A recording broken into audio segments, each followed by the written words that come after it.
Est-ce qu'il y a ici un seul parlementaire qui peut lever la main et dire « J'ai trop de médecins généralistes dans mon département, enlevez-moi des médecins !» Parce qu'à la fin, c'est ça qui va se produire, Madame la Présidente.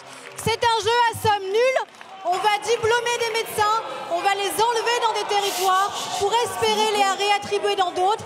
Ils n'iront pas s'y installer et à la fin, ceux qui voteront pour iront expliquer dans leur territoire pourquoi il y aura moins de médecins.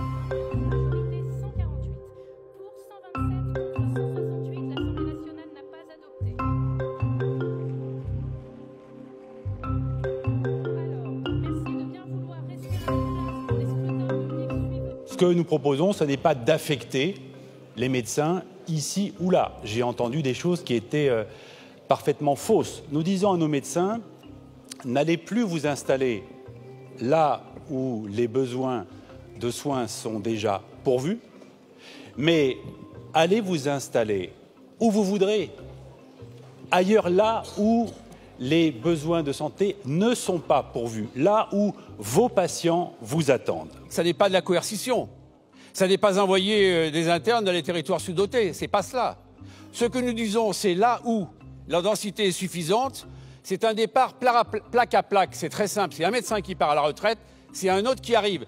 Donc on ne peut pas me faire la musique de dire cette zone-là, vous allez la rendre sous-dense. C'est pas vrai. On reste au même niveau. Alors oui, je ne suis pas contre, effectivement, qu'on prenne le temps et avec les professionnels pour inventer un système qui permette d'assurer une meilleure répartition des forces médicales dans le territoire. Mais l'enjeu d'ici là, et c'est là-dessus que je voudrais insister, l'enjeu d'ici là, compte tenu des difficultés démographiques, c'est de garder avec nous nos soignants. Nous en avons de moins en moins, je l'ai expliqué, j'ai donné les chiffres. Si nous perdons nos soignants, alors nous n'aurons pas réussi effectivement à améliorer l'accès aux soins des Français. Loin d'améliorer la situation, ces amendements, s'ils sont votés, vont dégrader l'offre de soins. Tout d'abord, par des refus d'installation. C'est déjà le cas, ça va s'accentuer dès demain. Des départs en retraite qui vont s'accentuer alors que notre objectif est justement de garder ces médecins plus longtemps en activité. Des déconventionnements qui vont créer ce que personne ne souhaite, à savoir cette médecine à deux vitesses. Les médecins ne sont pas captifs, encore moins les médecins généralistes. Ils vont se diriger vers d'autres professions. Et ils ont la possibilité de le faire à l'issue de leur spécialité de médecine générale, mais également avant.